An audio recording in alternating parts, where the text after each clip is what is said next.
सिरोमटोली flyover को लेकर विरोध प्रदर्शन का दौर थमता नजर नहीं आ रहा है। सिरोमटोली फ्लाईओवर पर अब आदिवासी संगठन, कई संगठन एकजुट होते दिखाई दे रहे हैं। और देखिए, कुछ संगठन जो हैं वो, उनका कहना ये था अजय तिर्की का कि नहीं, अब समाधान हो गया है, वहाँ बहुत ज़्यादा राजनीति नहीं होनी चाहिए। लेकिन वहीं अब दूसरी तरफ ये भी कहना है कि इस पूरे मामले पर विरोध दर्ज कराया जाएगा, रैंप को हटाना होगा। प्रेम शाही मुंडा और तमाम नेता आज एक मंच पर आए। उन्होंने भी आज ऐलान किया है और कहा है कि एक दिन बाद मंत्री चमरा लिंडा के घर का घेराव किया जाएगा और उसके बाद एक एक कर तमाम मंत्रियों के पास जाकर विरोध दर्ज कराया जाएगा, सरकार के प्रति विरोध दर्ज कराया जाएगा।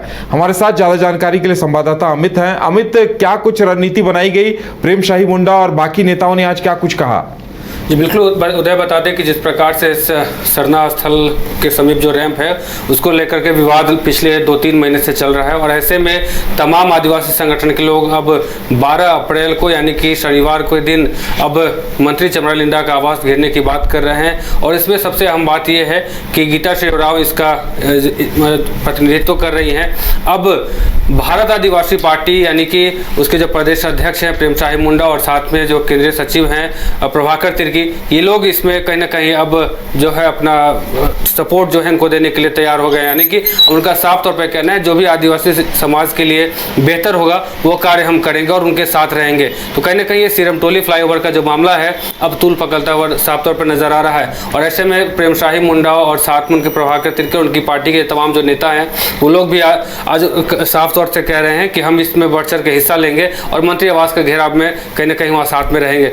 वहीं अगर बात की जाए तो जिस प्रकार से पिछले कई महीनों से ये लोग आंदोलन कर रहे हैं, पहले मानव श्रृंखला बना करके विरोध जाहिर किया, फिर दूसरी बार शव यात्रा निकाली, उसके बाद मशाल जुलूस, उसके बाद रांची बंद के दौरान भी इन लोगों ने तमाम जो प्रक्रिया होता है आंदोलन का वो अपनाया और साफ तौर से कह रहे हैं कि जब तक रैंप नहीं हटाया जाता है तब तक हम लोग जो है आंदोलन करते रहेंगे। वहीं राजेश कच्छप जो कि खिजरी से विधायक हैं, उनका कहना था, हमने बात किया था उनसे, तो उनका कहना था कि हम जल्द ही इस पे निदान करेंगे।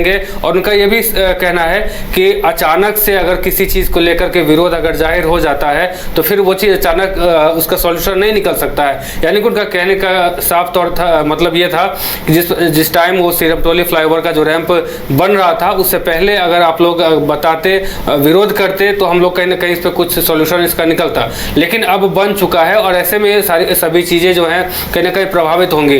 तो अब जो प्रेम शाही मुंडा है या फिर गीता शिवराव हैं, तमाम लोगों का कहना है कि हमने पहले से ही इनको आगाह किया था, बताया था। और सबसे बड़ी बात यह है कि वो विधायक हैं और विधायक होने के नाते उन्हें सबसे पहले ये समझ में आनी चाहिए कि सिरोमटोली जो फ्लाईओवर का जो मामला है, रैंप का जो मामला है, वो केंद्रीय सरना स्थल है वहाँ पे, और वहाँ पे रैंप उतारना ये तो खुद से सोचने की बात है कि पहले खुद से सोच के देखते कि वहाँ रैंप उतारना कितना सही था। सरहुल के दिन जिस प्रकार से वहाँ भीड़ इकट्ठा होती है, जुलूस के लोग जो वहाँ पर पहुँचते हैं, शोभा यात्रा में शामिल जो लोग वहाँ पहुँचते हैं, तमाम वाहन और जो उनका खोटा दल है वहाँ पहुँचते हैं, तो उनको कहीं ना कहीं तकलीफ। यानी अमित, अब देखिए सीधे सीधे मांग है कि पिलर्स बढ़ाए जाएं और उस एरिया को बढ़ा दिया जाए, फ्लाईओवर की लंबाई बढ़ा दी जाए। जी बिल्कुल, इनका कहना है कि जो फ्लाईओवर का जो रैंप है वो सरना स्थल का जो दोनों गेट है उससे थोड़ा सा दूर पे जाके रखें तो हमें कोई दिक्कत नहीं। लेकिन सरना स्थल के समीप जो ये रैंप अगर आ रहा है वो कहीं से भी सही नहीं है। उन्होंने कुंभ का भी हवाला दिया कि कुंभ में जिस प्रकार से भगदड़ मची और कई लोग की जो कह सकते हैं कि कई लोग उसमें प्रभावित हुए, तो इसको लेकर के अब इनका कहना है कि यहाँ भी वही स्थिति हो सकती है। लेकिन सरहुल में लगभग ये आदिवासी का बड़ा त्यौहार है, प्राकृतिक का त्यौहार, उस दिन पूजा होती है। तो ऐसे में तमाम जो लोग हैं, आदिवासी संगठन के तमाम लोग हैं, उनका ये कहना था कि अभी ये ठीक से सरहुल इस बार तो हो गया, लेकिन आने वाले दिनों में लोगों के अंदर जिस प्रकार से आस्था है और आस्था के साथ जो इस प्रकार से खिलवाड़ हो रही है, हम लोग ये बर्दाश्त नहीं करेंगे। चलिए, अब जब इनका प्रदर्शन शुरू होगा तो सरकार क्या निर्णय लेगी ये देखने वाली बात होगी। और वहीं समाधान क्या निकलता है, या सरकार कब तक इनकी मांग पर, जो सीधे सीधे पिलर बढ़ाने की मांग है, उस पर सरकार कब तक पहल करती है, ये देखने वाली बात होगी।